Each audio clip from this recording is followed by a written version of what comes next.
will be performing 2 monologues today. My first monologue is A Mother's Love by Craig Plus Thistle. I'll be portraying Melissa. My second monologue is Butterflies Are Free by Leonard Gersh, and I'll be portraying Jill.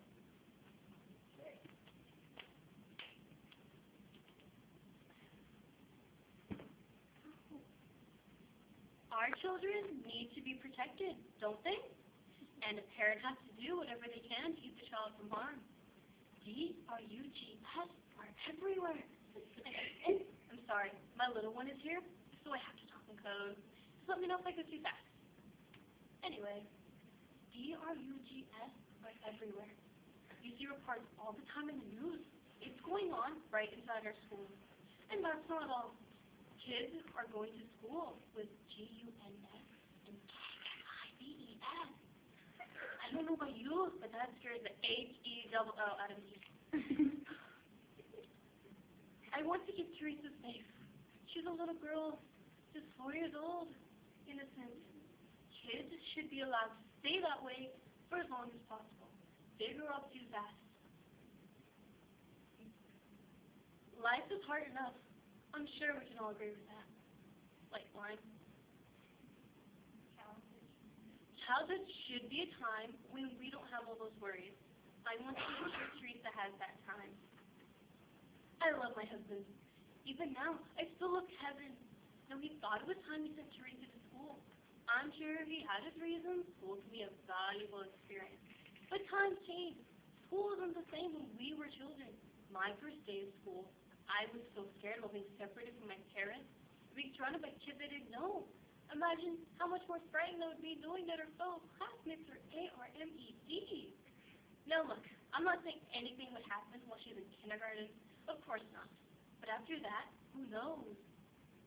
Ladies and gentlemen of the jury, yes, by K-I-L-L-E-D, my husband. But what I did was a form of self-defense. I was protecting my husband. I was protecting my daughter the way any of you would. And that is why I am innocent of M-U-R-D-E-R. Thank you. You're thinking, I don't look like a divorcee. They're usually around 35, with tight-fitting dresses, and high-heel shoes and big boots. I look more like the kid in a custody fight. I really can't talk about Jack. No. I will talk about him. Once in a while, it's good for you to do something you don't want to do. It cleanses the inside. He was terribly sweet and groovy looking, but kind of adolescent. Blind. You know what I mean? Girls mature faster than boys. Boys are neater, but girls mature faster. When we met, it was like fireworks. It was a marvelous kind of passion that made every day feel like the 4th of July. Blind.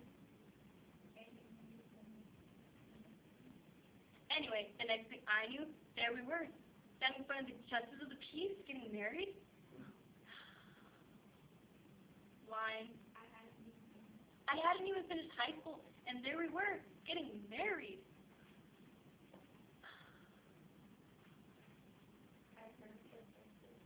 And then I heard the justice of peace saying, "To you, Jack, take Jill to be lawfully wedded wife." Can you imagine going through life as Jack and Jill? Line, please.